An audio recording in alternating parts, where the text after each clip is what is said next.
Hey everybody, this is a quick look at a couple of the McFarlane Five Nights at Freddy's little miniature scenes that each come with a figure. On the left is Fun with Balloon Boy, and on the right is Toy Bonnie with Left Air Vent. Left air vent, for folks who have absolutely no context, that has to sound funny as a setting, as a place, as a scene to actually build with a construction set. But in the game, it actually has, its context and its importance and its significance. Like I said, these are two separate ones. I just decided to record both of them into one video because each one is very small. Let me go ahead and start with the Fun with Balloon Boy one here. Now this is obviously not the original Balloon Boy. This is Balloon Boy from Five Nights at Freddy's 4.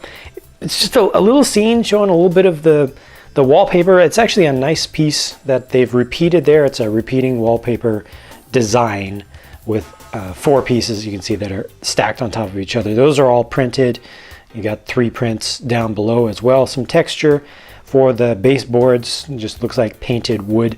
And then this chair, I actually don't like this chair, to be honest with you. I'll focus on the figure last and spend the most time on that. But I don't like this chair because it's made of fairly soft plastics and I kind of had to bend it for a while to get it just right. And also the way that it attaches to the base. It uses this miniature peg size of kind of insert there. So this is a 1x2 plate, a specialized plate with 3 of those small holes, and then just one leg of this chair will accept that. It's got this little thing that sticks up in the center that just helps to hold, or it's supposed to help to hold the legs here of one of these figures, but it doesn't really have very much grip on it, so it doesn't really hold it in place very well. So I think the chair looks nice. I think that the setting looks appropriate, but the chair itself leaves a little bit to be desired for me. Also, the way that this is built, you can see that the front plank kind of can lift itself up just a little bit.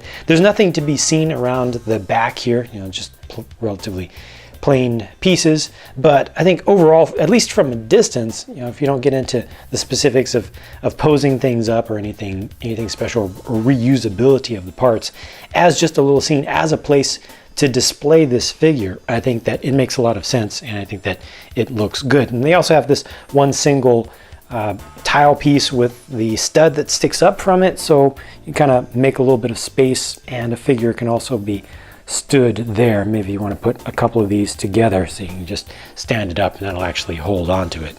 This Balloon Boy figure looks very creepy, very appropriately. Got the teeth going all the way around there.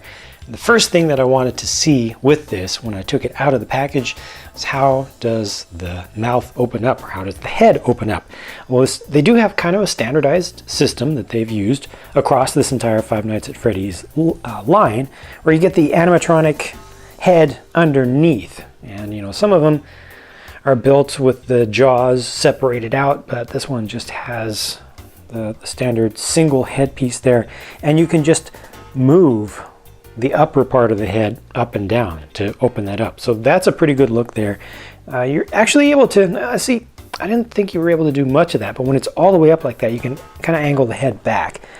I wish that there was a little bit more ability to move this around, but see, the closer it is to the baseline, the less kind of motion you get there. I don't think that's really intended, but so you can get that to really lean back. So that's actually pretty good. This is all for something that's mass produced. I think that it's printed up pretty well. It's very 3-dimensional. The teeth are white. They actually have the second row of teeth on the inside as well. So that's well done. Good to see. You cannot flip around the propeller up here. That actually is kind of keyed in. It is a separate piece, but it comes pre-assembled. It's got the D-shaped base to it, so it only fits in one way, so you can't spin that around. The arms can be moved up, so that is very creepy indeed. Those can be moved up and down. You get a little bit of waist articulation, just a little bit, because the front of the body kind of gets in the way, but you can move this around a bit. And then obviously the legs can be brought up and down individually, and these are just very short little legs. So you can do quite a fair amount of posing with this for what it is. Not able to rotate the hands around on this one. The arms are one-piece molds here, but overall I think that it's pretty good. It's beyond just a plain static display piece, by quite some distance and quite a large margin. So here's that toy Bonnie with left air vent, and this is from Five Nights at Freddy's 2. Let me go ahead and take off the figure at first. It's just attached to the base here. There's a little funky thing that goes on with that. I will show you in just a minute. But you see all these wires are just kind of hanging here. It's a little bit loose, but you know, it's creepy stuff. And they actually have some nicely printed up bricks that are used on the sides of the air vent, which have multiple colors that are printed on them or painted from different angles. Also, this plank here at the front is a single piece. It's a 1x6 piece, which just has the printing for the black in the center to give you the half of the checkerboard pattern there. This backdrop here of the wall uses stickers. So that's a sticker, and then this is a sticker as well. And you have to put those on. They do span across multiple pieces. It's not the best thing to see, but I think it works out just fine. It's just kind of, in general, if you want to reuse pieces, you don't want to have stickers over them. But the stickers are pretty high quality. They went on there nicely, even though they are covering multiple pieces, and these don't have the smoothest profiles to them. You know, there's just a little bit of texture that you can feel at the interface between each part. Still, the stickers do flow across them very well. They've got a good amount of flexibility, so they end up looking very proper, and I don't have any worries about them bubbling up over time. I'm not sure how good the adhesive is, but they do flow onto there to give you a nice scene in the background. Once again, nothing to be seen from the back of this. They did line these up to have the mold injection points facing towards the rear. That was smart, and yeah, I think it looks pretty good. Again, pretty appropriate, and you just have the wires that just hang from above. I wish that there was something to actually hold this into place, because it you know, just kind of sits there on top of a tile.